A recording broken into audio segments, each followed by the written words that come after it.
Jai Ma. So, in the course of Srimad Bhagavat Purana, we are in Canto 10, and now we are just before the story of Shri Krishna, which is what the Bhagavat is ultimately leading us to. And just before that comes the story of Rama. So it's very interesting if you read the Bhagavat. The Bhagavat describes that canto on Sri Rama as the story of Ramachandra, Raja Ramachandra. So why does he do that? Very interestingly, why Raja? There is an emphasis on Raja, not Shri Ram, the way we are accustomed to. Because as we know, for each age, there is a divine is embodied in a certain way. So in Satyug, the divine is in the heart as the Yagya Purush. So what matters is that people have to be conscious of the divine in their heart and govern their life according to that. In Treta, the divine comes as the king, Raja. So he comes as the king, therefore Raja Ramchandra, because he represents the acme of the divine through the medium which is appropriate to that age. So in Treta, there is a great responsibility on the king. Because if the king embodies the right spirit, the divinity, which like the divine as king. So how would the divine would be as a king, purely as a king, that part. So he embodies it. And then comes, after that, in Dwapar, the divine comes as the legislator, codifier. So you see in Mahabharata, Shri Krishna is not Raja. He never takes the role of Raja. In fact, all the Rajas kings are breaking down in that. And what takes precedence over that is Dharma. So there would be debates on what is Dharma, what is the right way. And we know that toward the end of Shri Krishna also says Dharma Siglani, and there is a debate in the Kuru Sabha on what is Dharma and what is not Dharma. And then comes Kalyug, in which even that breaks down. Dharma breaks down, codes break down, norms break down, law breaks down. There is a state of anarchy. Now, why there is anarchy? Because the whole mold is to be undone for something new, higher and better to come. So it's actually, if we look at it not from a limited section of time, then it's something so wonderful if we look at it as a cycle of creation. So we are in Treta when the king is the one who upholds the divine diktat or the divine will. He has to uphold the divine will. Individuals may or may not uphold. So he has to set the example of the greatest king of his time. And there we see something very beautiful in the story of Lord Rama, that at every level, another thing which is important is that in Sri Rama's time, we see that the family is really important. It has to be established. Sri Aurobindo speaks of the three strides of Vishnu. So the first stride is the family. It's the base. The second stride is the nation. And the third stride is the whole world. So these, each of them has its own role to play. Now in Rama's time we have monkeys and rakshasas and all these, monkey means vanaras. So there is a chaos and confusion. So first place where you get the basic training about what it means to be human. So we have that in the family. So Sri Rama and all of them, brothers, represent the highest ideal of filial love, of parental love, highest ideal of a love between a husband and a wife. So they have set a record benchmark which for humanity has been difficult to cross even till date. That's a fact. I mean, what kind of love when Rama goes to the forest and Bharat has to rule. So compare it with today's time. Everybody wants even in Ram Mandir, everybody wants to control. Here is Lord Ram's brother. He is given the throne, but he says, I don't deserve it. Because he is the elder brother, he deserves it. My mother has been unfair towards Rama. She has been partial to me. So Bharat actually governs the kingdom in deference, simply out of respect, because Lord Rama says, no, you should do it. So he travels on the edge of the kingdom in the forest, and there he keeps the throne, and there he keeps the sandals of his brother.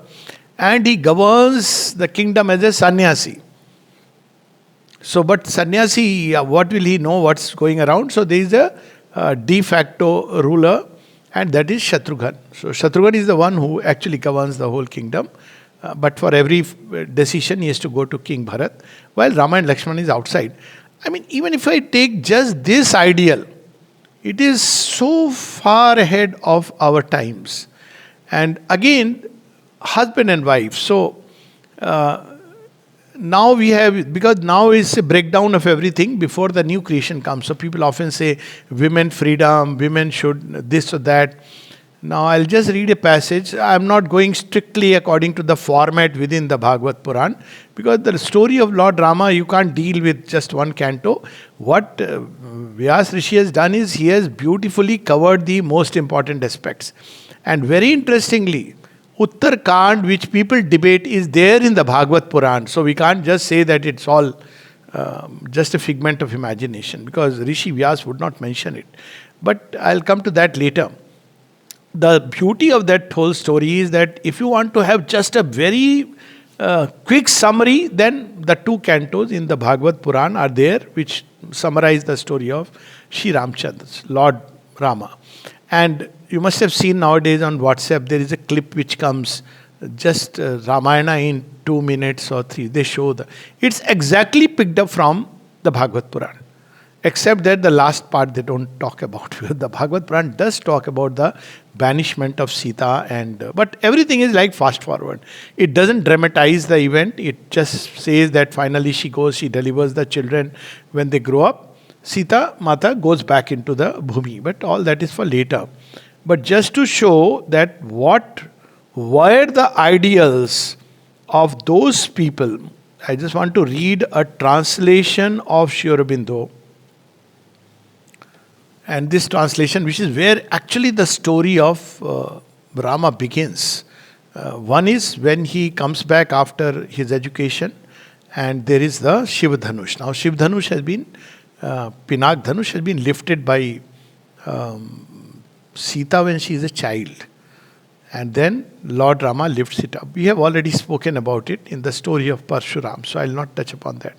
And then they come back, and then the father, under the influence of Manthara, rather Kekai, who has been influenced by Manthara, decides to banish or send away Rama, and then he himself goes into depression. He eventually dies, and yet Rama accepts. Now, there is in the original story, there is a debate between Lakshman and Rama. It's not an ordinary debate just between two brothers. It's a debate where a whole system of governance is being questioned. So Lakshman says that you don't have to follow the diktat of a senile father. Okay, that time. Not like father means big ijjat, everything. He says he is wrong. And as the upholder of dharma, you shouldn't follow something wrong. What Rama says as a counter is not just, no, father always elderly, he is to be respected. No. His logic is very different. It's a divine logic. One is he is aware of his mission. If Rama stays in Ayodhya, the demons will never dare to attack. He has to go right there. It's like if you remain in India in modern context, Pakistan will continue to trouble you on the borders. If you really want to do something, you have to go right inside. This is exactly what Mother had advised in 71. Go over and take over Pakistan. This was a very, very logical, divine logic in it. That if you really want the problem to be solved, you have to take the bull by the horns and go right there. If you just wait, it will continue to ferment. So anyways, so Rama knows this logic. But more importantly, it is not about his father.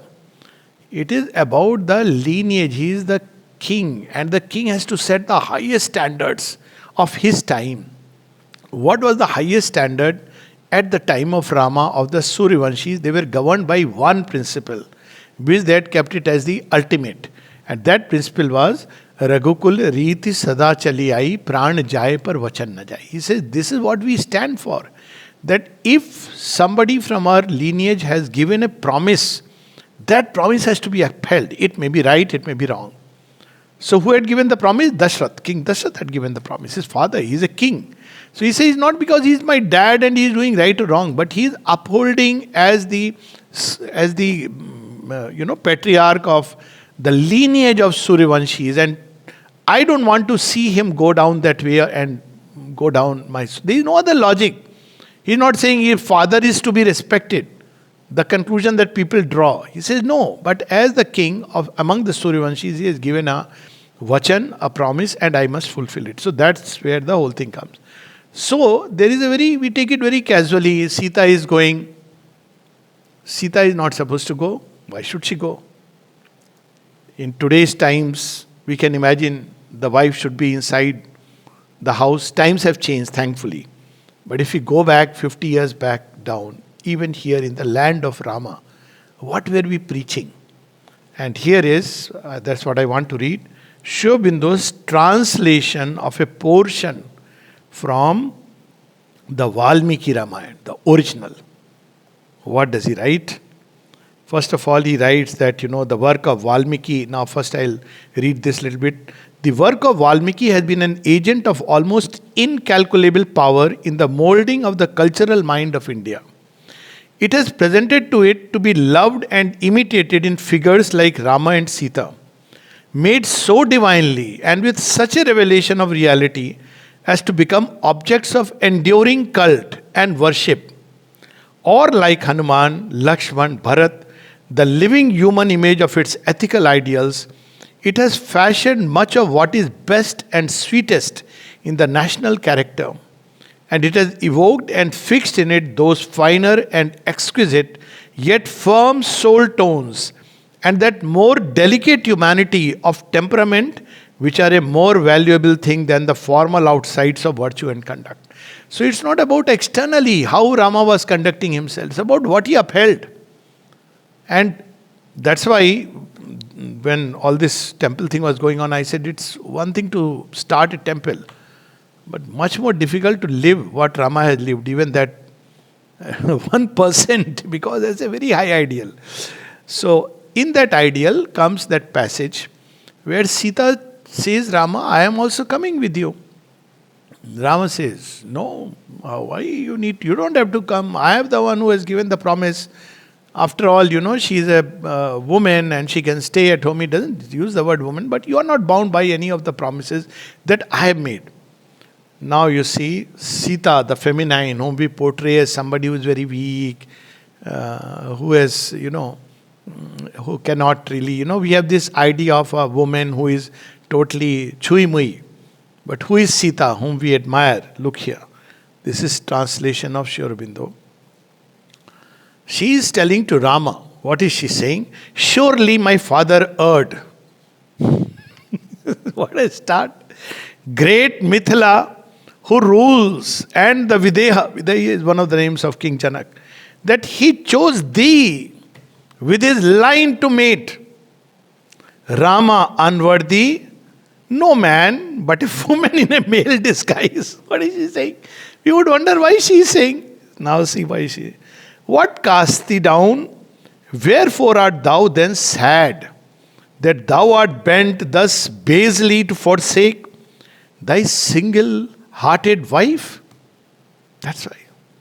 Saying it's not worthy that you are, no, I must stay at home. You really think I am such a weak character? Not Savitri so loved the hero Dyumatsen's son as I love thee, and from my soul adore. What greatness of love is there. Then she says, I would not, like another woman, shame of her great house, turn even in thought from thee, to watch a second face. For where thou goest, my heart follows. Sometime back, I was, these new, even in our school, some teacher, she was very vociferous, so about all this patriarchy and matriarchy. I said, come out of this cage. Don't portray Sita as someone weak to start with. She is a heroine. She is a queen in the greatest sense of the word. Don't make her feel weak that, Rama something and he did Agni Pariksha and sent her away. We'll come to that later. But look here what she is saying. Who is the Sita of Valmiki?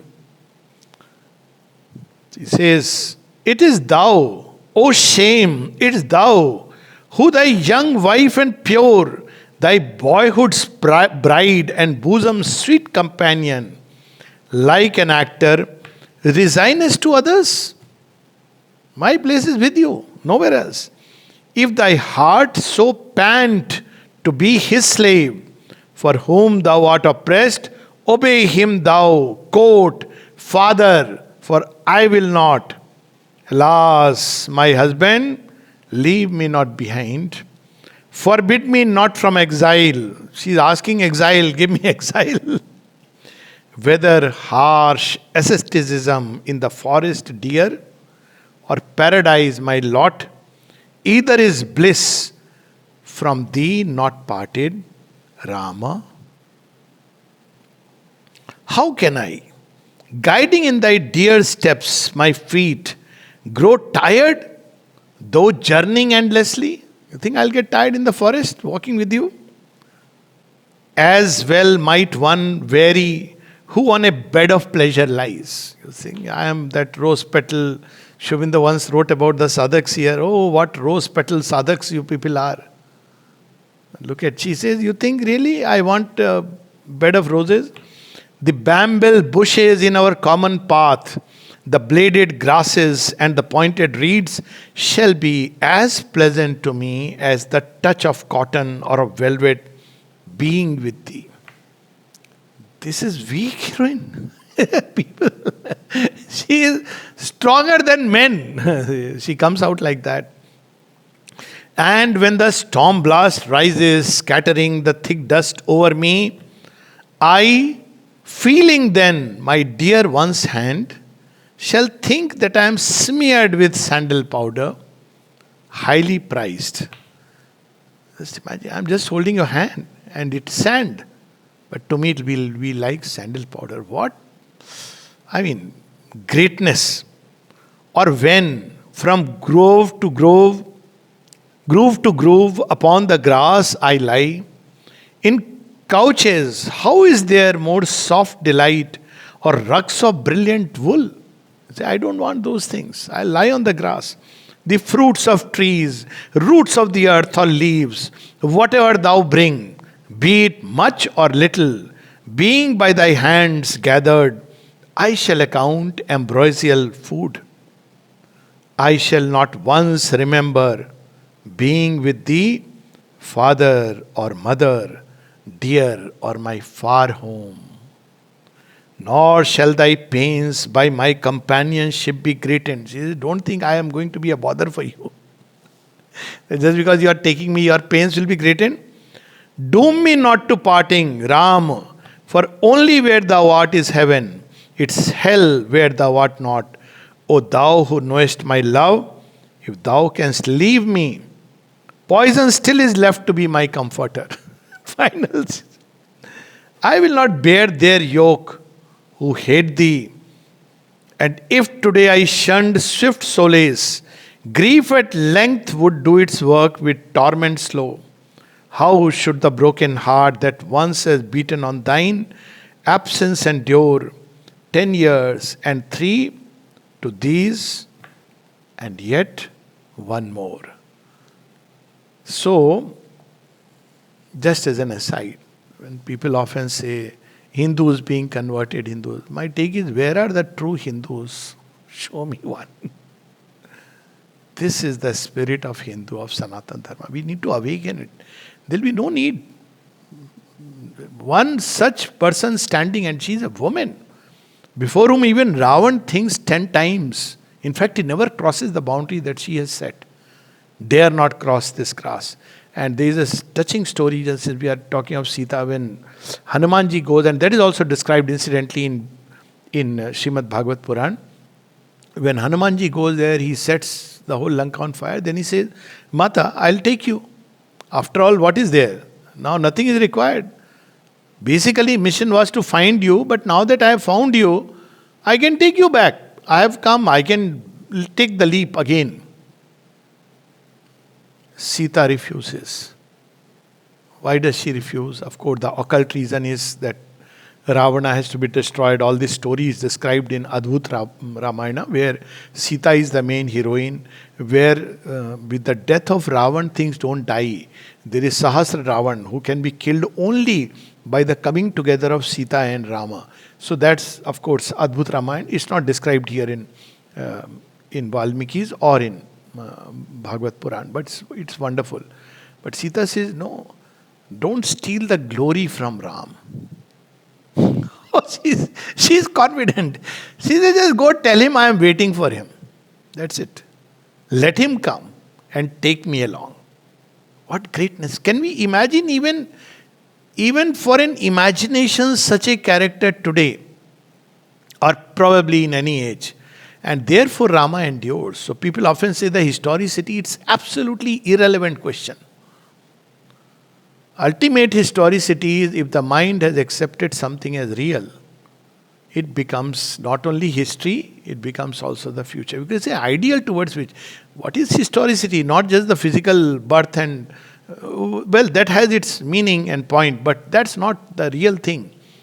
Historicity is about, like Shivji may not have ever appeared on earth in the form that we see him, but is Shiv unreal? So we have to understand the sensibility of the Indian thought.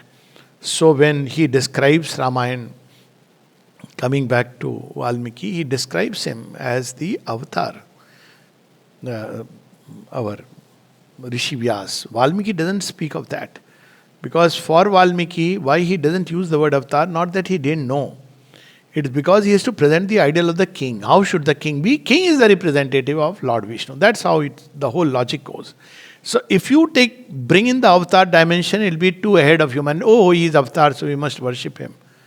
No, he is the king whom we must emulate. So he is presented like that. Now then there are many dimensions in story.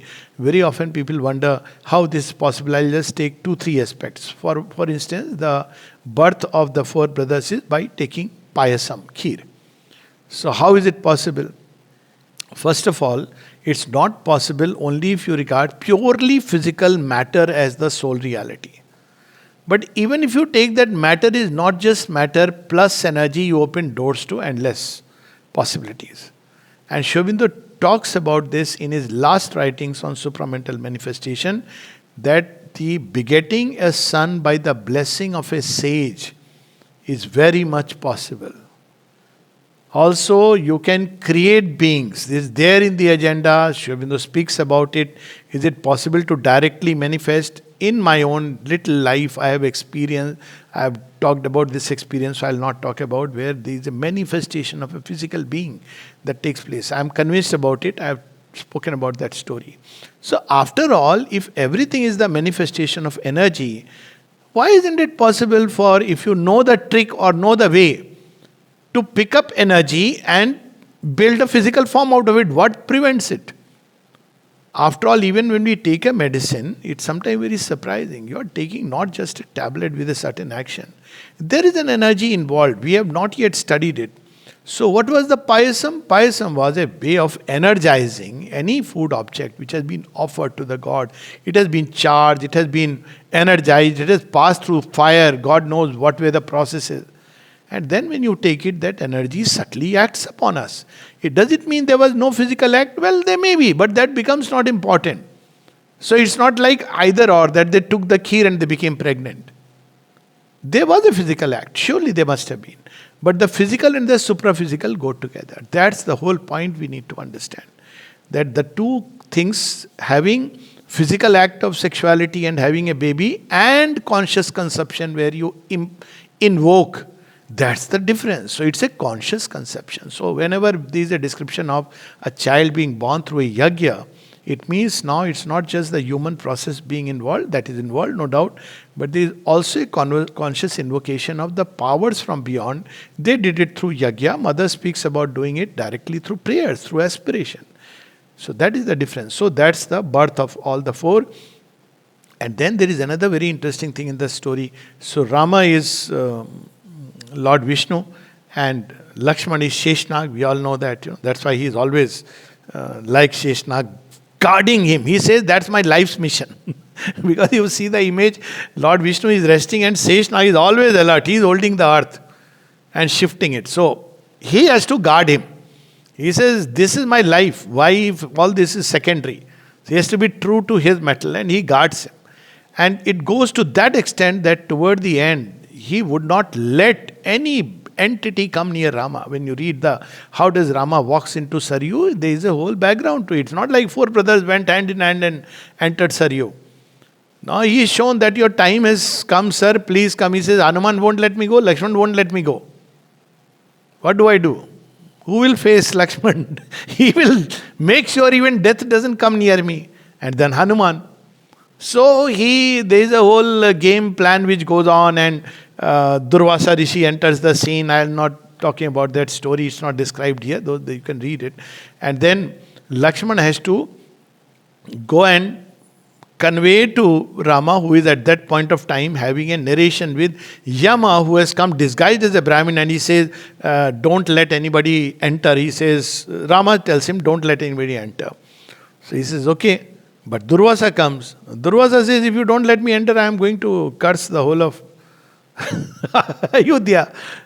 So he is in a dilemma. He goes in. So Rama says, I have to follow my vachan and you have to face the death. So then he's, Vasisth says exile is as good as death.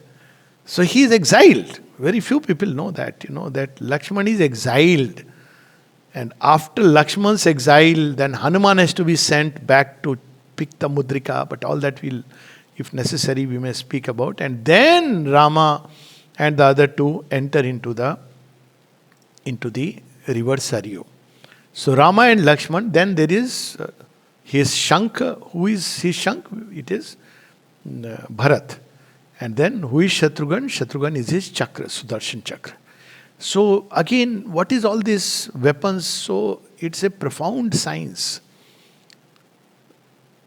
A thing is unconscious, same thing when it touches the divine. Now, with Lord Vishnu, it is in his own world. It's a fully conscious. Sometimes people try to show chakra as a boomerang which goes and comes back. It's all nonsense. You have taken the real joy of the story. So they are conscious instruments. They follow the master. That's how it is shown. The Gada goes. It's a conscious instrument. It's not at the mercy of material forces. There are worlds in which matter is completely plastic to the mind's touch. That's how things can be materialized. There are worlds like that, but they can't stay here for long. It's a whole science. One day we'll discover it. So in those worlds where Lord Vishnu is resting on his couch, everything is conscious. The Sudarshan Chakra is conscious. The Gada is conscious. The Shankh is conscious. And that's why even today we have something called as the importance of things touched by the Lord. Relics, sari worn by the mother, hair of Sri Aurobindo, many objects they have touched. There is a whole movie made by Steven Spielberg on the cup of Christ. And they are conscious things. And that's the whole world it opens of manipulating matter or using it for purposes other than what it's meant to be. For example, if you bring an object, that's why there was so much importance to who is giving you what. Because these objects can find entry, they become conduit of forces. And the forces act because they are just riding on the object. In fact, Sri Aurobindo speaks about a virus as there is a material substrate, there is an ill will, and there is an energy formation. So they are conscious instruments and therefore they take a human body. Just imagine it. It's such a wonderful thing. It's not like how can Chakra, that's our cabined, very small materialistic vision. So it's not cancelling either or, it's opening new doors. So that's how they are all four come. Then they grow up and we know they are educated in Vishwamitra's ashram. He takes them along and Vasisht Guru, all these go into the training of Rama and all the other three, and then they come back, and on the way there is a story of Ahilya who is redeemed by Shri Ram. We have spoken about this story, so it's not mentioned specifically in the Bhagavat Purana, but doesn't matter. But basically, she had become like a jada. And then by the touch of Ram, completely she recovers. She remembers who she is. Because she is waiting for you see, her curse becomes a boon. Many times we'll see curses become boon. Very often people ask, oh, why was Ahilya given this punishment? We have to ask Ahilya what she will say. So Ahilya, since we are at it, Ahilya and Gautam Rishi are engaged in sadhana, tapasya of a very high kind. That requires that even a mastery over the mind. Tapasya has nothing to do with wearing a Gerua Vastra, sitting like this and assuming a Padmasan. This is all our very, very limited ideas. Tapasya meant mastery, not just over the body, over the mind and the vital. It's extremely difficult to engage in real tapasya. So they were engaged. Now what happens with Ahilya? She is moved in a certain moment when Indra comes, as the story goes. She could recognize somewhere, because she is a tapaswini, that he is Indra who has come like assuming the form of my husband. But for a moment, this thought comes, Indra after all, he is a god. It's a moment's thing. And that experience, and then the whole story, and Gautam Rishi comes back and he understands what has happened, and he gives a shrap. Actually, shrap is not exactly curse. Curse any fool can give. Shrap is very difficult to have the right translation. So, but shrap is a word of truth. It carries a power and it fulfills itself. Let's put a definition to it. Curse any fool can give. A man with tremendous ill will can give a curse. So curse is always harmful, but because it's a word of truth, it carries within it ultimately a good result.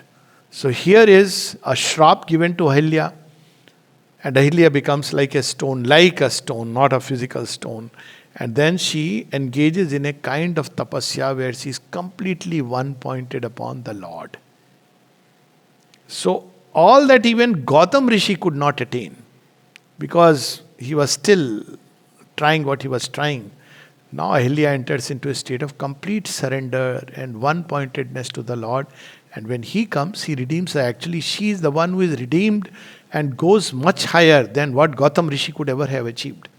So it's a very interesting story if we look at all its ramifications, how Shrap becomes, and this is not only in this story, the birth of Bhagavat is through the Shrap given to Parikshit, and many Shrap, actually all of them. Once I had made a study and almost wanted to write a book on how and I just remember one story where the mother asked somebody to leave the ashram and go away. He went to Nalnida. I'll not tell about the background. He said, but what's my mistake? He said, see, if mother has told you, it's best for you. You may not understand it by human logic. He went. After 15 years, he comes back and says, that was the moment of change in me, and that was such a blessing and a grace that I have understood now. He actually became a yogi, and in the truest sense. So many times we don't understand the deeper aspects of these stories and what they are conveying. For that age, it was very natural. Now we are out of sympathy with that age, because we don't even understand anything about anything. And we claim that we know everything. This is a big problem. So anyways, he comes back, Lord Ram, and he breaks the Shiv Dhanush. They are married. And then there is the Vanvas. We know that story, that Kekai. We have talked about that story also. So this is where the real action begins. And Mata Sita, she is none else. She is born, even her birth is very interesting. On one side, if you look at the story just as a symbol, Lord Rama and the three brothers are conscious descents from the higher planes. Who is Mata Sita? Some would say she is goddess Lakshmi. Some would say she is Kali in Adbhut Ramayana. She is Kali, none else but, But simplest of all, she is the divine mother who has assumed identified with the mother earth. That's why she goes back. Why Sita goes back? Because she carries all that she has, the strength of a woman. Ultimate strength. She doesn't want to go back with that, okay, I did some great exploit. She wants to merge with the earth.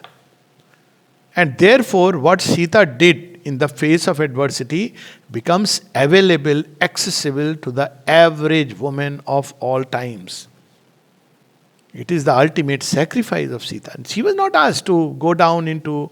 She was not the kind of character who will say, "Oh, my husband has not done all this," and suddenly, after so many decades, she takes out a grouse. This is sheer nonsense.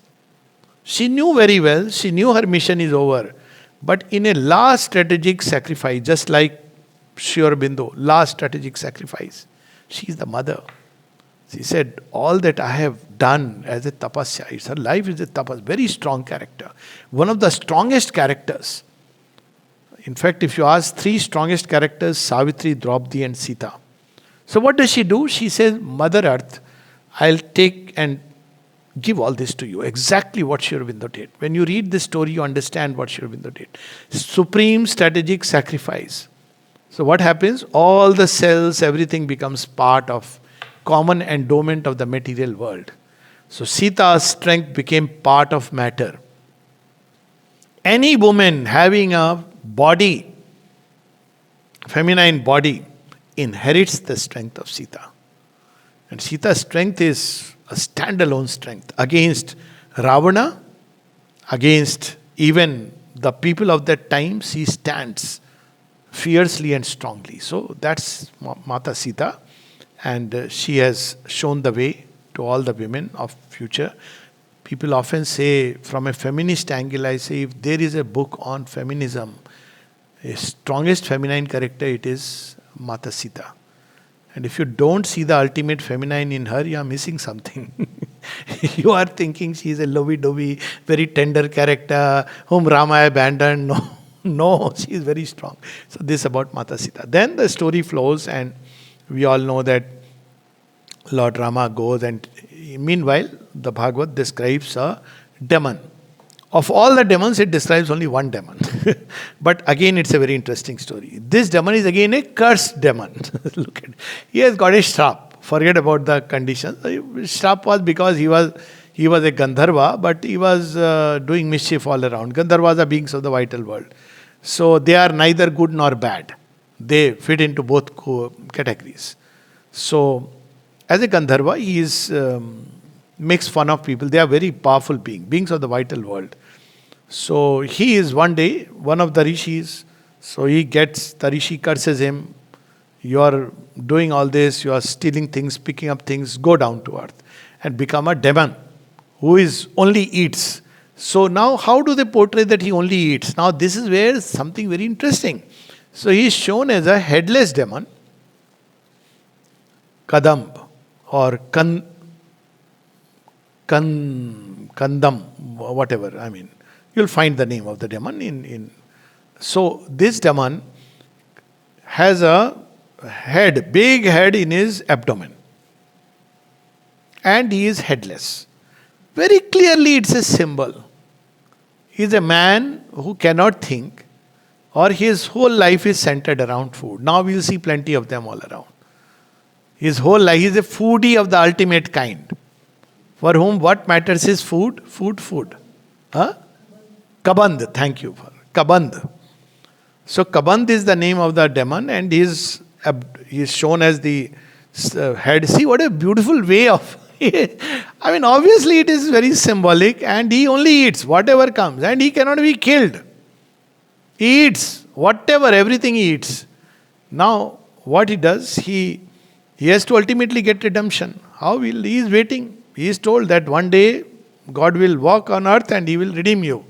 So the moment he sees Rama and Lakshmana, he says, now is my chance. And that is the time when ultimately he cannot be killed in any other way. Rama tries, his hands, this, that, nothing, he cannot kill him. So ultimately he himself says, look, I will tell you, I am not supposed to tell you. The only way I can die is if you burn me and bury me. He said, okay, because he wants to be redeemed. But then he says, but I'll tell you the secret. Who has taken Sita and where has he taken? Just imagine. So he redeems himself. See, now the whole curse became a momentous thing in Rama's life. He becomes a wonderful instrument to show the path to whom? To the one who shows the path to everyone. So he tells Rama and Lakshman, you see, It's the demon king Ravan. He has taken. And then he says, second thing, you will find it very difficult to walk all the way. You go to Rishyamukh Parvat. There you will meet the Vanara king Sugriv. And he and his army will help you. This important secret. And then immediately he is redeemed and he goes back to his Gandharva world. So look at here. Now again curse becomes such a useful thing. And then on the way to Kishkinda, I am just touching on some aspects of the story which are not so well known. Other things about Ramayana are well known. So on the way, he meets Shabri. Of course, Shabri is not described here, but Shabri's story, no, it's described. She is described. It described that he goes to this particular Rishi's ashram where Shabri used to be there. The story of the, plums and which he has tasted, that's not described in detail. So Rama goes there, next stop, Pampa river, which is on the way. And then he goes to Rishyamukh Parvat. We have already talked about the story where Hanuman comes to test him, dressed as a Pandit. And then he tells Rama, why did you know me? Why are you, when I was asking questions like a fool, you were answering as if you don't know who I am. And it reminded me of the story of Champak Lalji when he met Sri Aurobindo. Sri Aurobindo asks him, and then Champak Lalji says, you know everything. Why are you asking me? And then Sri Aurobindo said under his breath, yes, I know. So, same dialogue takes place and ultimately he realizes that he is the one for whom he has been waiting. He is his Ishta Devta.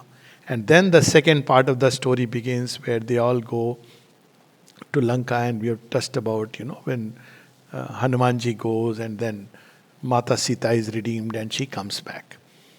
Now, in the story, when Mata Sita comes back, it's not that immediately she is abandoned.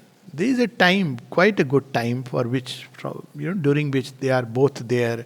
After all, Lord Rama is considered to have reigned for 13,000 years. Now, whatever that figure, I can talk about it, but more important is Rama continues to, I look at it in a very simple way, that whether physically Rama lived or not, but Rama's reign extends for 13,000 years in the mind of people. That would make perfect sense, because ruling is again not just a physical phenomena, but the spirit of Rama. Like Sri Aurobindo speaks about the spirit of Krishna. Sri Krishna established Aryavarth. He says it continued right up till the Jhansi Ki Rani. Something of that Krishna. So we can equally say Sri Krishna continued to reign. So there are two ways of looking at it. One is physically Rama was present. The second is that he continued to govern because he is the avatar. So then that's the time when Mata Sita is sent. And as I said, there is both of them decide. Now why does Rama do it? People often cast aspersion because that is the rule of that age.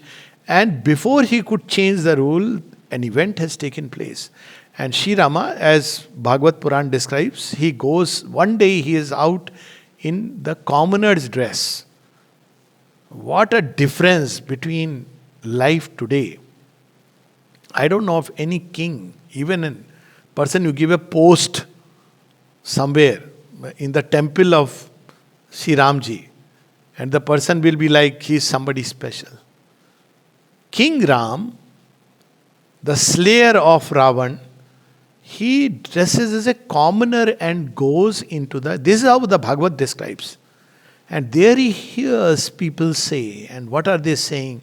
Oh, there are different standards. Oh, he is the king, he can afford to bring back his wife and have as many wives as we want. But for us, the rule is different. And then he realizes that the king has to set the highest standard of conduct. There cannot be two standards of conduct, one for the king, one for the commoner. And Rama came to represent the highest ideal of a king more than anything else. He is a wonderful husband, but he didn't come to prove a point that, look here, you should be a husband like Rama. Certainly not. You should be king like Rama. That wherever there is a conflict of interest, what is important is the nation, the people whom I am governing, I must set the highest standard. And that is Valmiki is Rama. So Sita is abandoned. Of course, the background would be that being a divine incarnate, or he was not an ordinary person. He knows, after all, that everything will be taken care of, and she is taken care of. She is, comes up in Valmiki's ashram, she gives birth to the twins. And then when the time comes to reveal, now these several stories, there is hyper dramatization of the fight between Love Kush and others.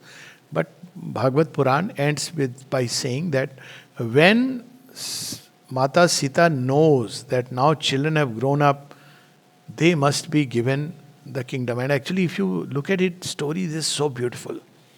It is beautiful in the sense that ordinarily the children were sent to the Gurukul. The women never accompanied Guru in Gurukul. Women were, at home. The father was at home, the king, and the child went to Gurukul. This is a unique standalone story. That while the children are being brought up in the Gurukul, the mother is present. And who is the mother? She is not an ordinary lady. So just imagine, she was laying the foundations. She is a path-breaking thing. If we really look at from that context, she is with the children. And the children get the best of both the worlds, of the Gurukul as well as the, not just an ordinary woman, but the extremely developed acme of feminine strength.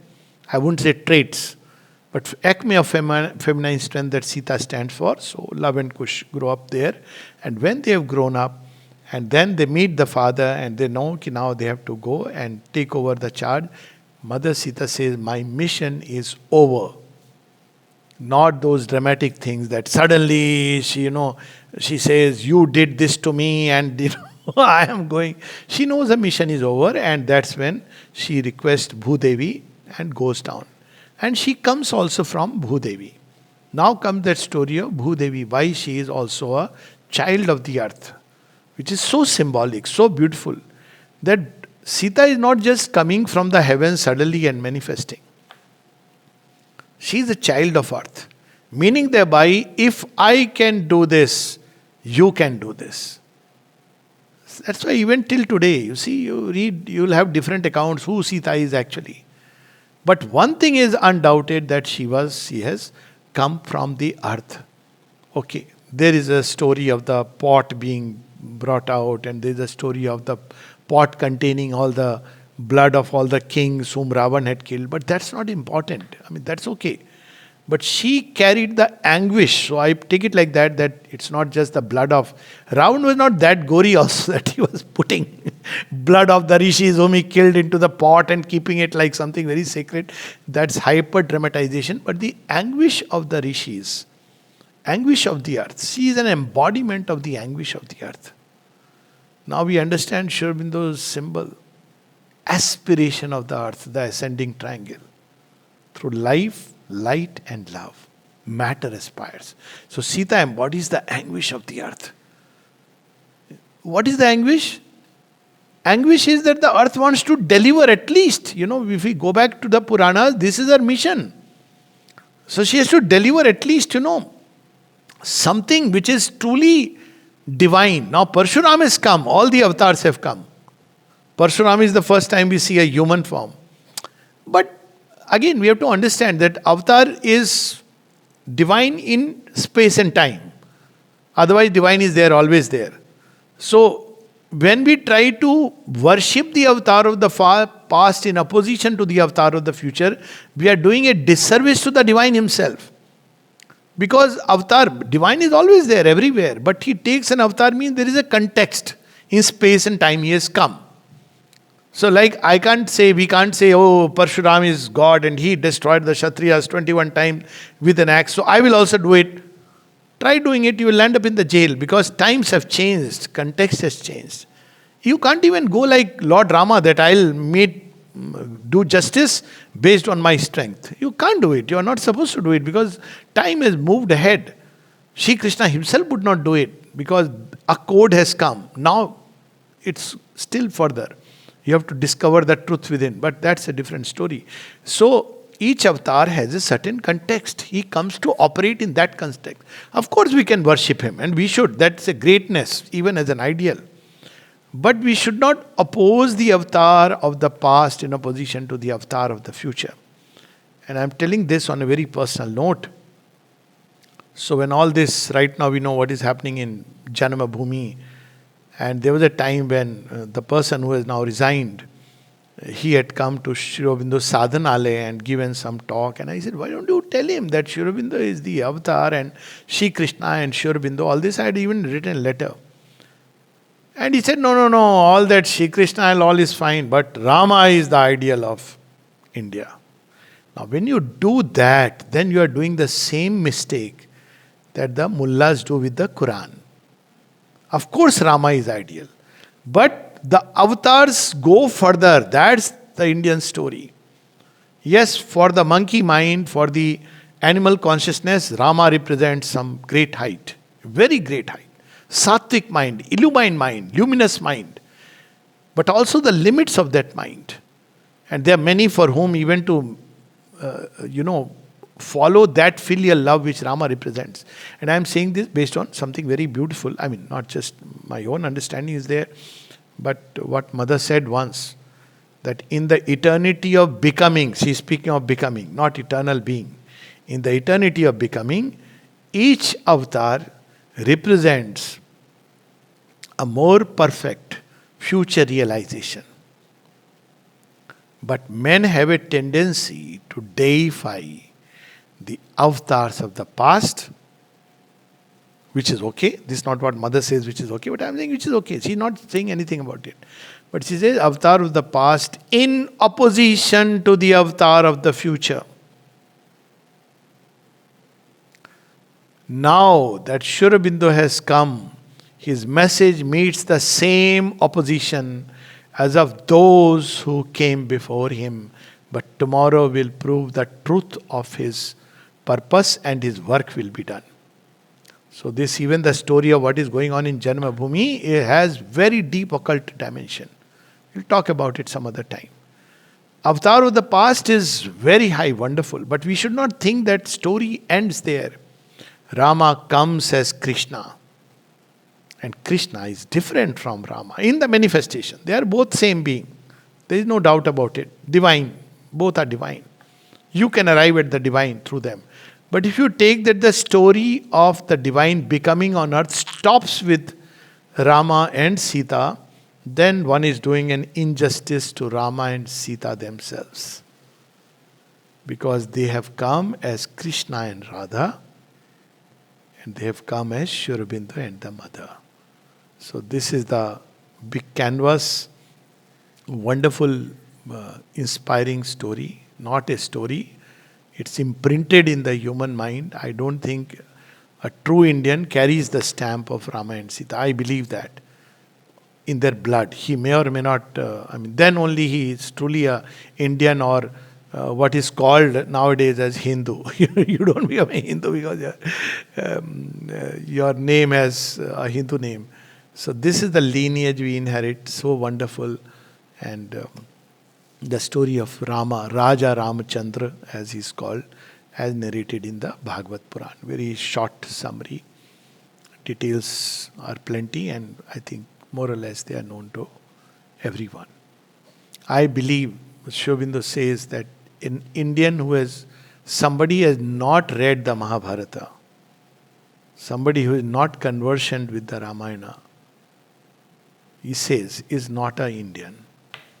I really believe. And I would add that it's no point saying I'm a Hindu and go do sword brandishing. First you read the character of Rama, what it comes. It's something amazing. That's why Shri Krishna says, he takes up the essence of Rama into himself. And that's why he says, when the Vibhuti Yoga is described, in Paurush, I am Rama. Even now, if you have to take the ultimate essence of what courage would imply, what really is being brave, what it means to be a man, let's put it in modern language, what it means to be a man, then it would be Rama. Not the way our present day mankind understands. That's why I read that portion where Mata Sita tells him He doesn't say, how dare you speak about me? How dare you speak about... He says, you are right. Oh, woman, you are right. And come, we'll go together and face the ordeal. That's the story of Rama and Sita. Jai Ma.